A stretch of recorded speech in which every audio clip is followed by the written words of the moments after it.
So when it comes to Deadpool, we finally have some news for the Marvel Cinematic Universe, and it does get me excited. Let's talk about it. My name is Brandon Keith Avery, and this is just my opinion.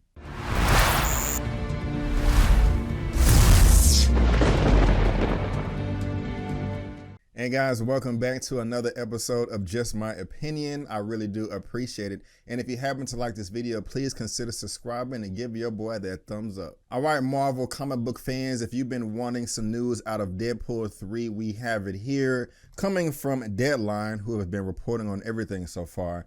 Deadpool 3, Marvel Studios and Ryan Reynolds tap Molyneux's sisters to pen the sequel. This does get me excited. I mean, it's not a big deal. Of course, writers are going to come eventually, but I'm just glad that the franchise is moving forward. But reading on here, exclusive. As Disney continues to figure out what to do with Fox properties acquired in the merger, one of the biggest IPs, Deadpool, looks to be gaining momentum. Sources tell Deadline that Bob's Burgers veteran Wendy and Lizzie Molyneux Loughlin will write Deadpool 3, with Ryan Reynolds set to reprise his role as the wisecracking Marvel superhero.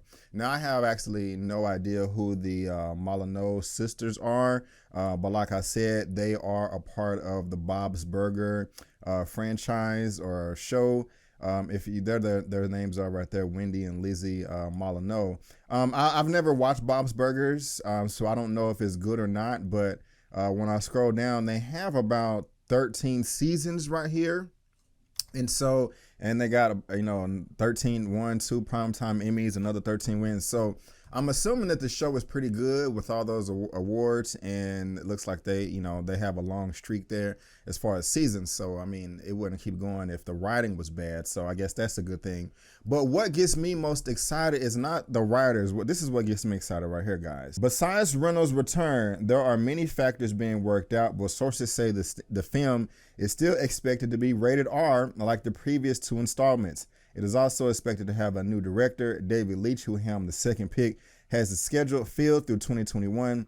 Insiders say the door is open for Leitch's return, as it's unknown when this film will go into production. But given that he wasn't part of writer's search, seems unlikely for him to come back for part 3. Now, if David Leitch does not want to come back for part 3, that's perfectly fine with me.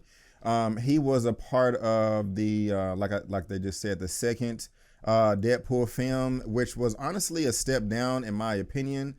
And I liked it, but it was a step down. It just wasn't as good as the first one. The first Deadpool movie was directed by Tim Miller, who recently did the Terminator franchise. And that was okay. It was cool. Of course, it wasn't, as good as the James Cameron's films, but, David Leitch, he's a really good action guy and stunt guy. And if you look at his filmography, he was a part of the first John Wick film. He did Atomic Blonde, and like right here it says Deadpool 2.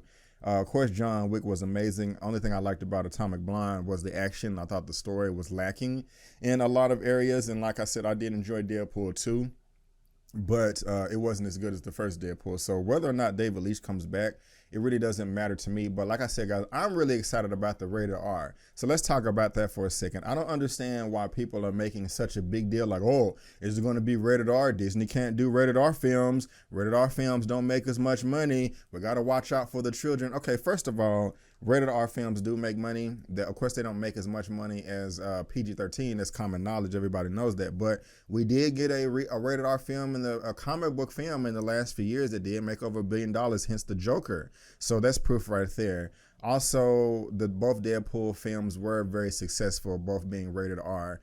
No one lost their life or anything like that. There wasn't parents screaming like, "Oh my God, we can't let our children see this content." That is what the rating is for. If it says PG-13, you can take them to go see it. If it says R, you have to be cautious, okay?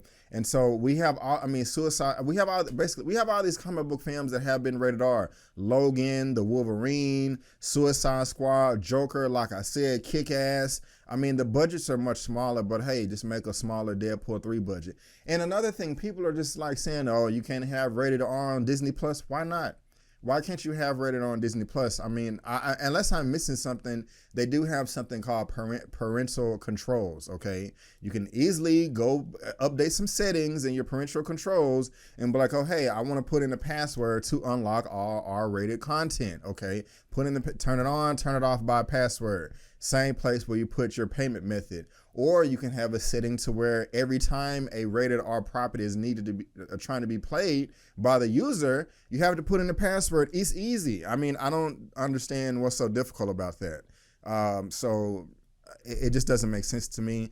I'm really happy. I don't look, the Bob's Burgers people, that's fine. But I'm just talking about this because I'm excited that this is going to be rated R in the MCU. I think that we should have R-rated comic book films in the Marvel Cinematic Universe, Disney. Deadpool needs to be rated R. Any solo Wolverine movie needs to be rated R. Blade needs to be rated R. Ghost Rider needs to be rated R. Punisher needs to be rated R. I believe there's a comic run in the Marvel Encyclopedia where it has all these rated R characters together, and maybe Moon Knight, but that's going on Disney Plus, so I doubt that. Well, I mean, my own point, it could be rated R, but does every comic book film have to be rated R? Absolutely not. The majority of them have to be rated R? Absolutely not. But there are just some properties to where it has to do with blood and guts and stuff, to where you're just watering it down. If it's PG-13, it worked before with all these other previous films and other studios. There is absolutely no reason why it cannot work with Disney. If you put a rating on there, let parents know what it contains, that they've been doing since the beginning of filmmaking, and put some freaking parental controls on Disney Plus. It's that easy, it is what it is. And people just need to stop making things so difficult, guys. But that's just my opinion on this. I'm very excited. I'm glad that Deadpool 3 is moving forward. And also, with this being part 3, I mean, is it actually going to fit into the MCU, or is it going to be like its own solo universe still?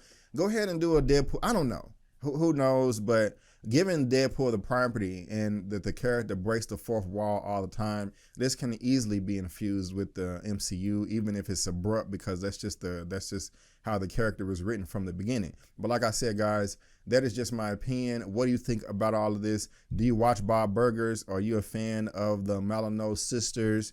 Do you think this should be rated R or not? Let me know all that down in the comment section below. Let's get this conversation going and keep it flowing. If you like this video, please go ahead and give me the thumbs up, and also subscribe to the channel.